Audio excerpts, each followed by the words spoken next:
Coming up on today's episode of Airborne, Embraer breaks ground on its legacy 500-450 U.S. Florida assembly facility. Now you can send your name on NASA's journey to Mars. And questions are raised about scrapped airplanes in Afghanistan.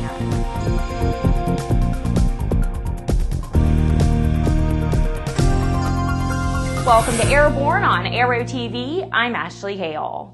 Embraer broke ground last Thursday on its Legacy 500 and Legacy 450 assembly complex in Melbourne, Florida. At the ceremony, which included Florida Governor Rick Scott and Brevard County and city officials, the company celebrated this significant addition to its existing 212,000 square foot campus at Melbourne International Airport. The new 236,000 square feet facility is expected to be operational by 2016. It will feature 4 new buildings, an assembly hangar, a paint facility, a completion center, and flight preparation facility, and a new dedicated delivery center. Embraer plans to add 600 new hires to its almost 400 employees already in the area over a period of 4 years beginning in 2016. Several key speakers at the groundbreaking ceremony spoke of the economic growth that this will bring to the Melbourne, Florida area. NASA is inviting the public to send their names on a microchip to destinations beyond low Earth orbit, including Mars. Your name will begin its journey on a dime-sized microchip when the agency's Orion spacecraft launches December 4th on its first flight, designated Exploration Flight Test 1. After a 4.5-hour two-orbit mission around Earth to test Orion systems, the spacecraft will travel back through the atmosphere before splashing down in the Pacific Ocean. After returning to Earth, the names will continue to fly on future NASA exploration flights and missions to Mars. With each flight, selected individuals will accrue more miles as members of a global spacefaring society. The deadline for receiving a personal boarding pass on Orion's test flight closes Friday, October 31st. The public will have an opportunity to keep submitting names beyond this date to be included on future test flights and future NASA missions to Mars. After these messages, we'll look at a sale of military airplanes that just doesn't look right. Stay tuned. Since the early days of powered flight, pilots have struggled with landing in crosswinds. In fact, crosswinds and wind gusts cause more landing accidents than fog, thunderstorms, and icing combined. That's where the Redbird X-Wind SE comes in. By placing pilots in gusty crosswind conditions for extended periods of time, the X-Wind SE gives instructors all the time they need to teach the pilot the proper techniques for landing in crosswind conditions. For more information on Redbird X-Wind SE and Redbird's entire line of flight training devices, visit www.redbirdflightsimulations.com. Welcome back. If you'd like to be a supporter of Airborne, Aero-TV, our website, or podcast, drop an email to jim@aero-news.net. Well, if you care anything about wasteful government spending and bad management, this report will get your juices flowing.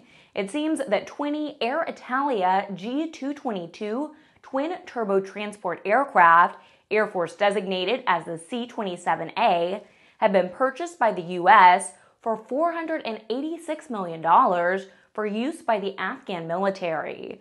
But it was later determined that they could not meet the operational requirements for that theater. The G222 program reportedly ended in March 2013 after experiencing continuous and severe operational difficulties, including a lack of spare parts. The Office of the Special Inspector General for Afghanistan Reconstruction has sent a letter to the Secretary of the Air Force questioning the scrapping of 16 of these apparently airworthy G-22 aircraft by an Afghan construction company for 6 cents per pound. That's about $32,000 for all 16 planes. The letter went on to question whether any alternatives were considered and pursued, such as flying the aircraft out of Afghanistan and selling them in the US or Europe. Each week, we share with you a sample of an online video one of our viewers found especially entertaining. We call it our Aero Video of the Week. Final liftoff of Atlanta. Heading up the overbank to the right. Overbanking. 5G over the top. Speed now 420 knots. Flying a high-speed fighter jet through lush green canyons and valleys looks exciting. But as this pilot explains the adventure, it sounds like a stroll in the park. Search Flying the Typhoon through the Mach Loop on YouTube. Avidyne has introduced the MLB-100 data link receiver for ADS-BN. The receiver is designed to provide ADS-B traffic and flight information system broadcast weather information for display on Avidyne's new IFD 540 and IFD 440, as well as their EX models 600, 500, and 5000 multifunction displays. Avidyne display systems that are already in service will require a field-loadable software upgrade to accommodate the MLB-100 data stream. Announcements regarding certifications and software upgrade availability for each specific display type will be forthcoming. The MLB-100 data link receiver has a retail price of $2,495 and will be certified and available in early 2015. After the break, the UAV market looks profitable in the future, if not hampered by a lack of regulatory policy. You're watching Airborne. ADS-B will be mandatory for most aircraft by 2020 in the United States. But you can benefit from ADS-B today with the Bendix King KT-74 Mode S transponder. The KT-74 meets the global mandates for ADS-B out when attached to a suitable WAAS GPS. Finally, the extraordinary story of the world-changing X-Prize space competition is being told and illustrated with hundreds of insider photos in Jim Campbell's colorful new book, Beyond the Blue. Journey with Jim as he flies formation with spaceships, plays in zero gravity, prepares rocket racers, and documents the amazing first decade of the personal space race. Available this summer. Get your advance order in now by checking out www.kindredspirit.com. Welcome back. The market for UAVs is expected to grow to $10.5 billion by 2020, according to a recently published report. According to the report by Markets and Markets, the UAV market is estimated to be $6.72 billion in 2014 and is expected to register a compound annual growth rate of 7.73%, pushing it to $10.57 billion by 2020. The report says the major challenges faced by the UAV market are due to air traffic management and lack of regulatory policies and procedural issues. The report indicates that North America holds almost a 69% share of the global UAV market, and Asia Pacific is expected to witness a strong growth. Technological advancements in UAVs, along with their successes in combat situations and the rising demand for non-defense applications, is expected to drive the UAV market in the future. The New Jersey State Senate Transportation Committee has passed a resolution that would ban tourist helicopter flights over the New Jersey side of the Hudson River. The resolution was sponsored by committee chairman Senator Nicholas Sacco, who says there are nearly 700 tourist flights each day flying over the river into New Jersey. Apparently, he believes that this is excessive. It's reported that the full New Jersey State Assembly has approved the resolution.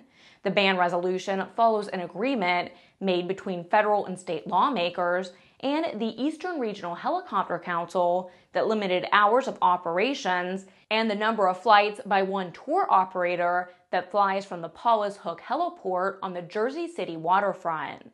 However, that self-regulation didn't seem to quiet complaints by residents living along the river. The FAA, which regulates airspace, has not commented on the resolution. Here's an update on the theft of the Rick Wallace balloon at this year's Balloon Fiesta in Albuquerque last week. Marilyn Wallace planned to fly her father Rick's balloon daily during this year's Balloon Fiesta, in memory of his passing 3 months ago. Wallace had been a respected figure at the Balloon Fiesta since 1981. But those plans were dashed when thieves stole Wallace's Chevy Suburban and the trailer holding the balloon before the fiesta. Despite several leads, neither has yet been recovered. so Marilyn managed the next best thing. Hours after the theft, she and her mother jumped on a plane back to their home in Santa Monica, California, to pick up Marilyn's balloon. According to reports, they drove nearly straight through back to Albuquerque. Despite the disappointing hardship, Marilyn met her commitment to honor her father by continuing to fly all week at the balloon fiesta, which concluded on Sunday. Well, that's our program for October 13th. Remember to get comprehensive real-time 24/7 coverage of the latest aviation and aerospace stories anytime at aero-news.net. Remember, Airborne is streamed 3 times a week and is always online. You can join us every Monday, Wednesday, and Friday for a new edition. And remember, the next generation of Airborne will be unveiled right after New Year's. I'm Ashley Hale. Thanks for watching.